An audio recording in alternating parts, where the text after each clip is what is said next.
The Redemption of Colonel Lei Cheng, written by Michael Allen Hillsgrove, first published in the United States by Yorisada Publishing in 2024.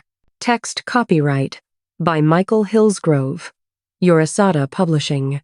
All rights reserved. No part of this book may be reproduced or transmitted in any form or any means, electronic or mechanical, including recording, photocopying, on any information storage, retention, or retrieval system without the expressed written consent of the author, who retains the copyright, or authorized publisher, proudly printed in the United States of America. Chapter 1. The Trial of Colonel Lei Cheng, Scene 1. It would be the last time she would ever wear the uniform that she had cherished, and for her, now, was the symbol of all that was evil. Looking in the mirror, she straightened her green skirt and blouse before pulling on the coat that was her source of pride. The green epaulets with 2 red lines and 3 stars of the last rank she would ever hold, Colonel of the Chinese People's Armed Police. The clank of the cell door told her that it was time. Picking up her hat, she placed it squarely on her head, checking it for perfect position in the mirror before turning to face her guards and a man in a rumpled suit. Senior Agent Bernhardt, it is so nice to see you again. I assure you that you will not need the chains. I have looked forward to this day. I asked for this trial, even leaving China for this. He looked at the handcuffs he was holding, considering her request. Indeed, she had been a model prisoner, open, honest, and disciplined. Where could she go? A petite 5-foot female prisoner planning an escape would certainly not choose to wear a uniform that made her instantly recognizable, perhaps the most reviled prisoner to ever come before the World Court. He slipped the cuffs into his pocket, stepping aside to allow her to walk toward the iron door from the cell where she had lived for the last 3 months. Following the female escorts, she made her way outside to the waiting large, black Mercedes. Getting in, she scooted over for the late middle-aged Interpol agent that had been assigned to her case since her arrest in India. She looked forward to his visits as she had been isolated during her confinement, and he was a kind and dignified man whose concern for justice she deeply admired. Colonel Cheng, I should tell you that your decision to wear your uniform was very poor. It will influence the judges and hurt your chances for lenient treatment. Edgar Bernhardt glanced at the stone-faced Chinese woman. The plastic surgery that repaired Cheng's face after a misbegotten suicide attempt was very good, but not perfect. The slight round scar was all that was left from the bullet that had taken out most of her back teeth as well. He wondered who had funded the repair bill. Work like that could not have been cheap. I do not expect a lenient treatment. My goal, like yours, is to see that justice is done. 7 judges would decide her fate. 3 women, 4 men, a German, 1 Spanish judge, 2 from the UK, 2 Swedes, and an Indian, and 1 from Luxembourg. The Chinese, Russian, and American judges had been recused out of a misbegotten sense of justice, and the inconvenient fact that all 3 governments had been implicated in her supposed crimes. She had declined legal representation, and the 2 lawyers assigned against her wishes had both quit fearing retribution and damage to their careers. An angry crowd had gathered at the large, elegant Gothic building where her trial would be held, signs and chanting, police working to control the angry crowd.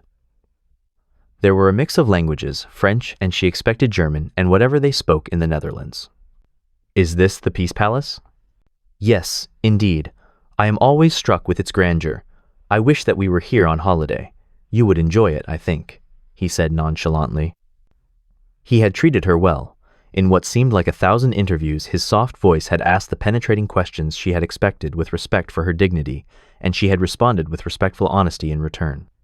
I thank you for your kindness, sir. It was more than I deserved. I understand that you will be testifying against me today. You need not be concerned for my feelings, Agent Bernhardt. Today is only about the truth, and I know that you are an honorable man. As the door opened, she could hear the angry shouts of the protesters. Knowing that it was her that they hated disturbed her deeply.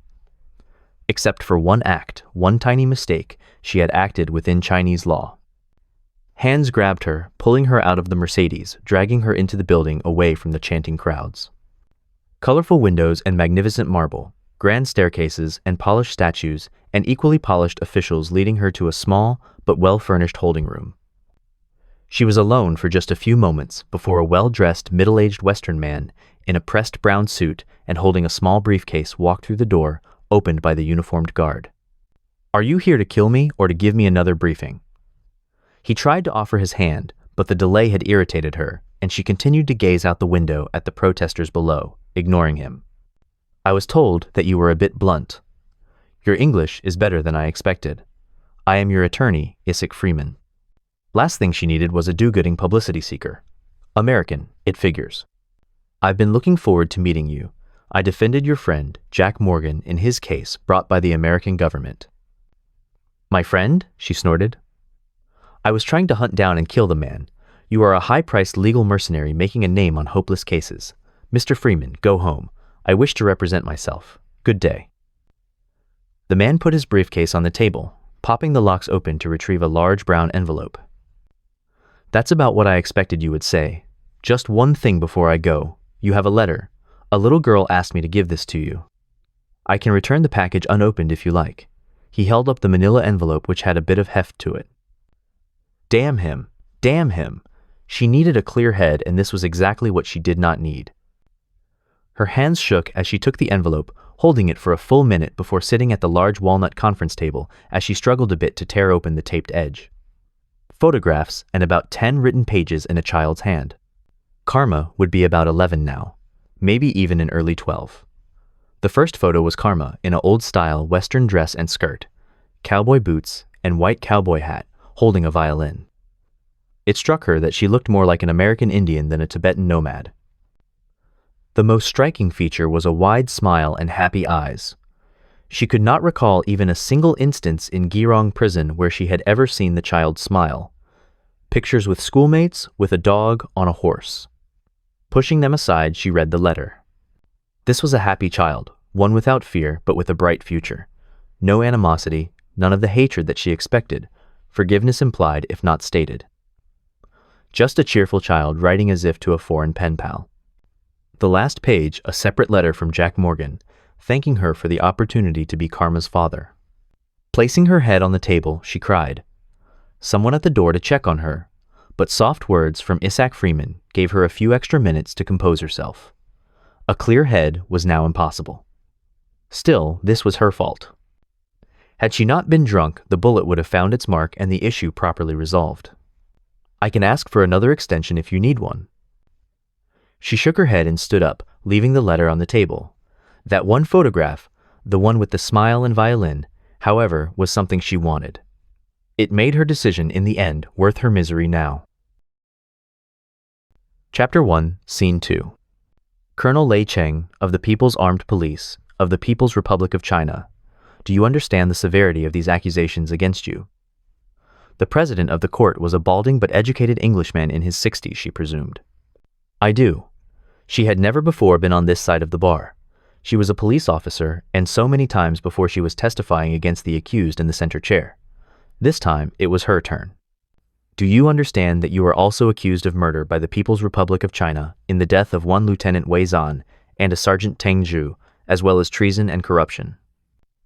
While these crimes are not being tried here, if you are not convicted here, you may be returned to the People's Republic of China, where you have already been tried in abstention and found guilty.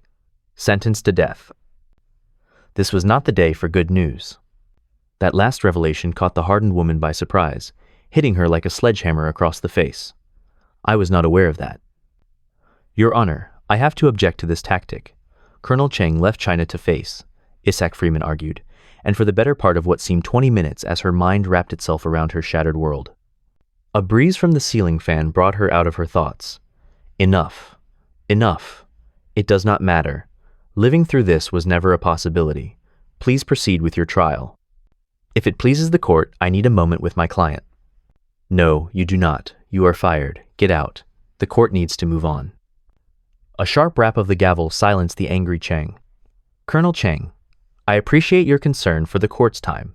However, you may not dismiss your counsel, and in the interest of fairness to you, we will now issue a summary ruling on several of the most severe charges.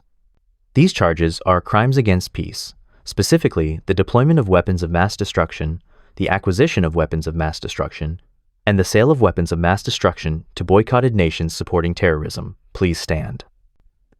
The gavel came down hard as the matron helped her to her feet. Am I not allowed a defense? Even in China I can make a statement. What kind of trial is this? Was this Western justice? She had one last hope, and that was to expose Xi. On the charge of crimes against peace, sufficient evidence exists in the testimony of Dr. Jack Morgan Misset, Lydia Hansen, and Captain Feng Qi, your aide, with supporting documents that you provided to the aforementioned Miss Hansen, prove that you had no knowledge of or part in the deployment, development, or acquisition for sale of the Satan's Breath dark matter quantum weapon. This court finds you not guilty. A hand slapped her back, but she did not feel like celebrating. This was her moment, and things were moving away from her on automatic. She had practiced her speech, and they were ruining it. If I may address the court, Your Honor, I have a defense. The gavel slammed down again. Silence. No defense is required for an innocent verdict. On the charge of providing weapons of mass destruction to terrorist nations, the court finds you not guilty. They were clearing the way to send her back to a death sentence. They were silencing her. I demand the right to speak in my own defense, she squeaked. Mr. Freeman, please inform your client that she has no right or need to defend a not guilty verdict. Colonel Cheng, Lei, just relax. Things are going our way. This is why I kept you out of the actual trial, Lei. The judges have already reviewed every interview and every statement that you have made. You had wonderful witnesses in your defense. His client wanted to speak, needed to speak. Lei, they know the facts already. This is the final phase of the trial. Your chance to speak is coming up soon. Just relax, please. Let us continue. That leaves only one charge remaining. That is for crimes against humanity. This charge has two specifications. Specification 1. That one then Major Lei Cheng did knowingly execute or dispose of nearly 300 prisoners incarcerated within the walls of the Girong prison. Specification 2. That one Colonel Lei Cheng did with full intent used a coerced and false confession to justify the execution of one Buddhist monk Jampa. That she in fact callously executed monk Jampa herself in a barbaric act of public cruelty after ordering the man to be wounded first. This was done in the full view of his 10-year-old daughter and wife, both of whom would subsequently face execution themselves. How do you plead, Colonel Lei Cheng? On behalf of my client, we plead not guilty. We intend to. No. Except for the slightly off-balance fan, the room fell silent as if all the air had been removed. I do not intend to make excuses or evade my responsibility in the events charged. I will answer these. Lei, be quiet. Let me do my job. Isaac fought the urge to smack the woman. This was the client from hell. Just sit. Please just sit down and shut up, Lei. No. I am not Lei or Miss Chung. I am Colonel Lei Cheng of the Chinese People's Armed Police, and I made a mistake. This trial is about justice and making the guilty face that justice. I am a police officer, and my job was to protect the innocent, and I failed to do that. Your Honor, I need to speak to my client now, before we offer a plea. The gavel dropped before she could speak, but she would not be silenced again. I am prepared to offer a plea now. I demand the right to do so. 7 judges conferred among themselves before nodding their consent to this now frightening woman. Isaac, the lawyer, silently mouthed his objections. On the first specification, the murder of 300 prisoners, I plead not guilty. Those people did not exist. They were names on the rolls to justify the theft of state property. I corrected the rolls to prevent that theft. On the second specification, that I used a coerced confession to justify the execution of an innocent man, I plead guilty as charged.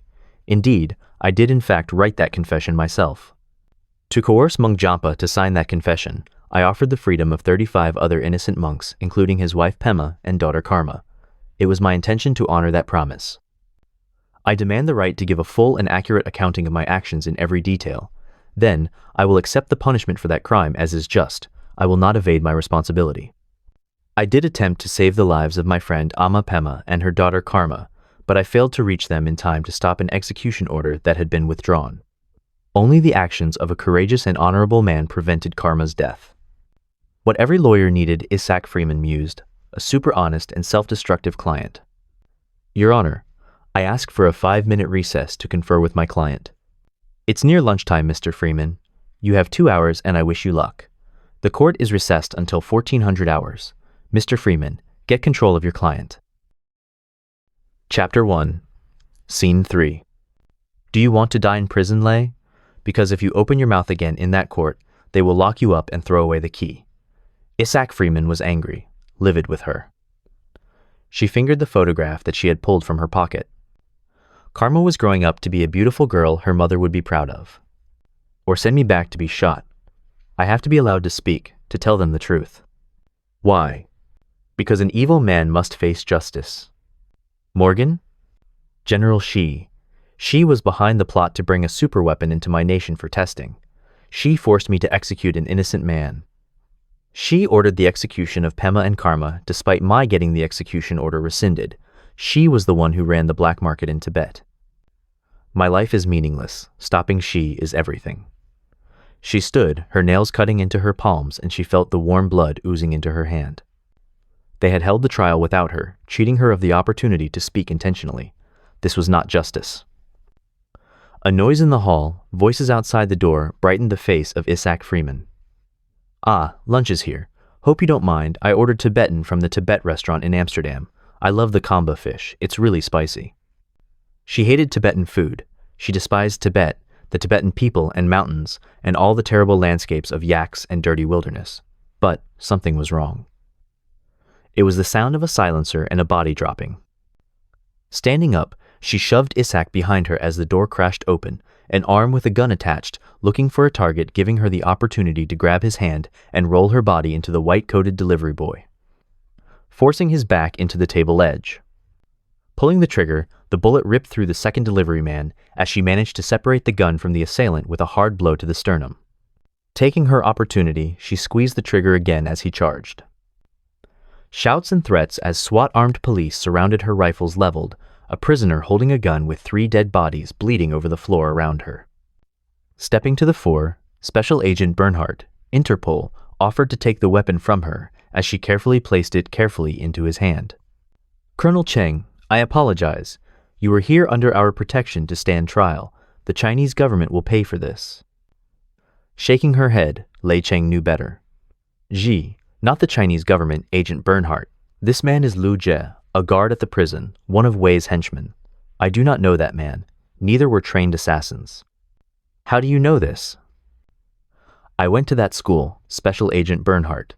A Chinese-trained assassin would have poisoned the food, as that would have ensured his own escape.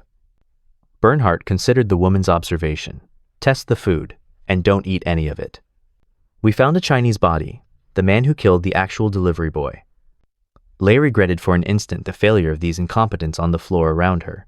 Had they done their jobs properly, her ordeal would be over. These 2 fools killed the Chinese government assassin to botch the job themselves. Wonderful. How many men did you lose to these 2, Agent Bernhardt? 2. Another may live. They died protecting a prisoner, something I should have done. Chapter 1, Scene 4. The chair in the center of the floor was one Cheng was too familiar with. She had watched many suspects squirm in shame as they made their excuses. It was her turn now to face justice.